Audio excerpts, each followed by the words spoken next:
Hi, ಎಲ್ರಿಗೂ ನಮಸ್ಕಾರ. Share Kannada ಚಾನಲ್ಗೆ ನಿಮಗೆ ಸ್ವಾಗತ. ರೀಸೆಂಟ್ ಟೈಮ್ನಲ್ಲಿ ಸಾಕಷ್ಟು ಮೇನ್ ಬೋರ್ಡ್ IPOಗಳು ಸಬ್ಸ್ಕ್ರಿಪ್ಷನ್ಗೆ ಓಪನ್ ಆಗ್ತದೆ.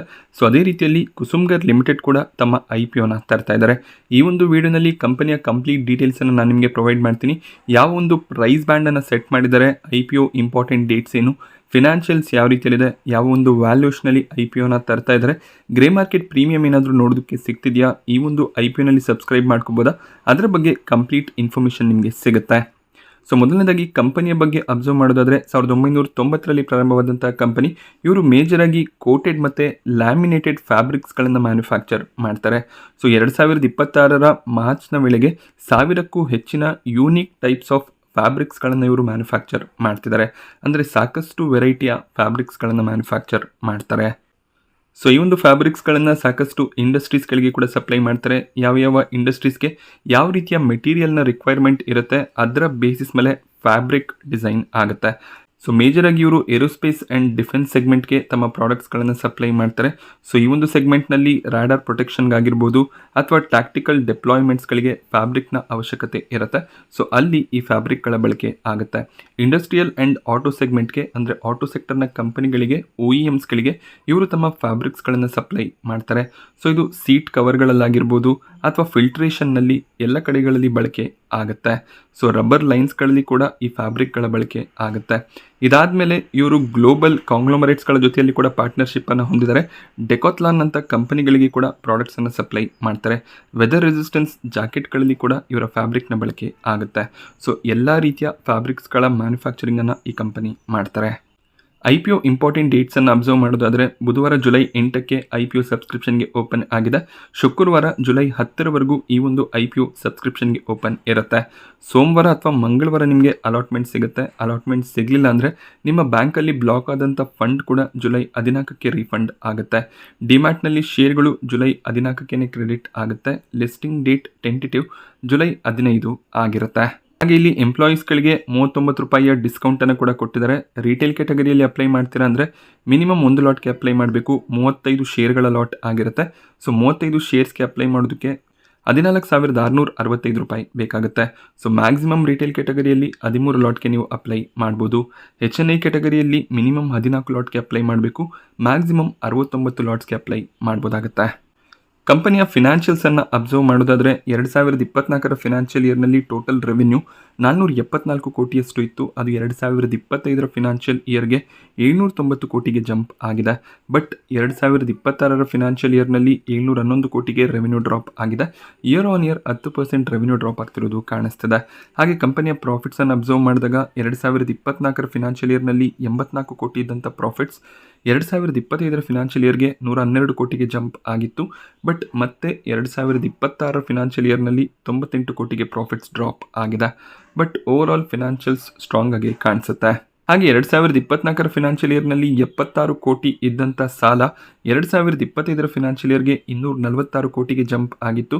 ಅದು 2026 ಫಿನಾನ್ಷಿಯಲ್ ಇಯರ್ನಲ್ಲಿ 223 ಕೋಟಿಗೆ ಡ್ರಾಪ್ ಆಗಿದೆ. ಡೆಟ್ಟನ್ನು ಕಡಿಮೆ ಮಾಡಿದಷ್ಟು ಕೂಡ ಕಂಪನಿಗೆ ಲಾಂಗ್ ಟರ್ಮ್ನಲ್ಲಿ ಬೆನಿಫಿಟ್ಸ್ ಆಗುತ್ತೆ. ಸೊ ಯಾವ ಕ್ಯಾಟಗರಿಯಲ್ಲಿ ಎಷ್ಟು ಶೇರ್ಸ್ಗಳನ್ನು ಆಫರ್ ಮಾಡ್ತಿದ್ದಾರೆ ಅಂತ ಅಬ್ಸರ್ವ್ ಮಾಡಿದಾಗ QIB ಕ್ಯಾಟಗರಿಯಲ್ಲಿ 50% ಆಫರ್ ಇರುತ್ತೆ. ಹಾಗೆ ರಿಟೇಲ್ ಕ್ಯಾಟಗರಿಗೆ 35%ನಷ್ಟು ಆಫರನ್ನು ಮಾಡ್ತಿದ್ದಾರೆ. ಟೋಟಲ್ IPO ಇಶ್ಯೂ ಸೈಜ್ 650 ಕೋಟಿ ಆಗಿದ್ದು ಕಂಪ್ಲೀಟ್ ಆಫರ್ ಫಾರ್ ಸೇಲ್ ಆಗಿರುತ್ತೆ. ಅಂದರೆ ಯಾರು ಆಲ್ರೆಡಿ ಈ ಕಂಪನಿಯ ಶೇರ್ಸ್ಗಳನ್ನು ಓನ್ ಮಾಡ್ತಿದ್ದಾರೆ ಅವರು ಸ್ವಲ್ಪ ಸ್ಟೇಕನ್ನು ಇಲ್ಲಿ ಸೆಲ್ ಮಾಡ್ತಿದ್ದಾರೆ. ಫ್ರೆಶ್ ಆಗಿ ಯಾವುದೇ ರೀತಿಯ ಇಶ್ಯೂ ಬರ್ತಿಲ್ಲ. ಬರುವಂಥ ಫಂಡ್ಸ್ ಎಲ್ಲ ಯಾರೀಗ ಎಕ್ಸಿಸ್ಟಿಂಗ್ ಇನ್ವೆಸ್ಟರ್ಸ್ ಶೇರ್ಸ್ಗಳನ್ನು ಸೆಲ್ ಮಾಡ್ತಾರೆ ಅವರಿಗೆ ಹೋಗುತ್ತೆ. ಕಂಪನಿಯ ಡೆವಲಪ್ಮೆಂಟ್ನಲ್ಲಾಗಲಿ ಕಂಪನಿಯ ಸಾಲವನ್ನು ತೀರಿಸೋದಕ್ಕಾಗಲಿ IPO ಫಂಡ್ಸ್ನ ಬಳಕೆ ಆಗೋದಿಲ್ಲ. ಸೊ ಫ್ರೆಶ್ ಇಶ್ಯೂ ಇದ್ದಿದ್ರೆ ಸ್ವಲ್ಪ ಮಟ್ಟಿಗೆ ಬೆನಿಫಿಷಿಯಲ್ ಆಗಿರೋದು, ಡೆಟ್ಟನ್ನು ಕಡಿಮೆ ಮಾಡ್ಕೋಬೋದಾಗಿತ್ತು. ಹಾಗೆ HNI ಕ್ಯಾಟಗರಿಯಲ್ಲಿ 15% ಆಫರ್ ಇರುತ್ತೆ. ಸೊ ಟೋಟಲ್ ಇಶ್ಯೂ ಸೈಜ್ 650 ಕೋಟಿ ಇದೆ. ಸಣ್ಣ ಸೈಜ್ನ IPO ಅಂತ ಹೇಳ್ಬೋದು. So grey market premium strong ಆಗಿದ್ರೆ ಬೇಗ ಓವರ್ ಸಬ್ಸ್ಕ್ರೈಬ್ ಆಗುತ್ತೆ. ಸೊ ಕಂಪ್ಯಾರಿಸನ್ ಅಥವಾ ವ್ಯಾಲ್ಯೂಯೇಷನನ್ನು ನಾವು ಅಬ್ಸರ್ವ್ ಮಾಡಿದಾಗ ಕುಸುಮ್ಗರ್ ಲಿಮಿಟೆಡ್ 44-45 PL ಮಾರ್ಕೆಟ್ನಲ್ಲಿ ಲಿಸ್ಟ್ ಆಗ್ತಾರೆ. ಅರ್ನಿಂಗ್ ಪರ್ ಶೇರ್ 9 ರೂಪಾಯಿ ಅರೌಂಡಲ್ಲಿ ನೋಡೋದಕ್ಕೆ ಸಿಗುತ್ತೆ. ROE 25% ಅರೌಂಡಲ್ಲಿದೆ. ಎಬಿಟಾ ಮಾರ್ಜಿನ್ಸ್ ಕೂಡ 27% ಅರೌಂಡಲ್ಲಿ ನೋಡೋದಕ್ಕೆ ಸಿಗುತ್ತೆ. So major competitor Garware technical fibres, Arvind limited, SRF limiteds ಆಗಿರ್ತಾರೆ. ಎಲ್ಲ ಕಂಪನಿಗಳು ಕುಸುಮ್ಗರ್ ಲಿಮಿಟೆಡ್ಗಿಂತ ಕಡಿಮೆ ವ್ಯಾಲ್ಯೂಷನಲ್ಲಿ ಮಾರ್ಕೆಟ್ನಲ್ಲಿ ಟ್ರೇಡ್ ಆಗ್ತದೆ. ಸೊ ನೋಡಬೇಕಾಗುತ್ತೆ ಕುಸುಮ್ಗರ್ ಲಿಮಿಟೆಡ್ ಯಾವ ರೀತಿಯ ಒಂದು ಲಿಸ್ಟಿಂಗನ್ನು ಪಡ್ಕೊಳ್ಳುತ್ತೆ ಅಂತ. ಹಾಗೆ ಈ ಕಂಪನಿಗಳ ಜೊತೆಯಲ್ಲಿ ಎಂಡ್ ಟು ಎಂಡ್ ಕಂಪ್ಯಾರಿಸನ್ನ ಮಾಡೋದಕ್ಕೆ ಸಾಧ್ಯ ಆಗೋದಿಲ್ಲ. ಕುಸುಮ್ಗರ್ ಲಿಮಿಟೆಡ್ ಕೆಲವು ಹೆಚ್ಚಿನ ಫ್ಯಾಬ್ರಿಕ್ಸ್ಗಳನ್ನು ಮ್ಯಾನುಫ್ಯಾಕ್ಚರ್ ಮಾಡ್ಬೋದು. ಹಾಗೆ ಈ ಕಂಪನಿಗಳು ಏನು ಮ್ಯಾನುಫ್ಯಾಕ್ಚರಿಂಗನ್ನು ಮಾಡ್ತಿದ್ದಾರೆ ಅದಕ್ಕಿಂತ ಡಿಫ್ರೆಂಟ್ ವೆರೈಟಿ ಫ್ಯಾಬ್ರಿಕ್ಸನ್ನು ಕೂಡ ಇವರು ಮ್ಯಾನುಫ್ಯಾಕ್ಚರ್ ಮಾಡ್ಬೋದು. ಹಾಗೆ ಕಂಪನಿಯ ಸ್ಟ್ರೆಂತ್ಸ್ ಮತ್ತು ವೀಕ್ನೆಸ್ಸನ್ನು ನಾವು ಅಬ್ಸರ್ವ್ ಮಾಡಿದಾಗ ಕಂಪನಿ ಒಂದು ಸ್ಟ್ರಾಂಗ್ ಪ್ರಾಡಕ್ಟ್ ಪೋರ್ಟ್ಫೋಲಿಯೋನ ಹೊಂದಿದೆ.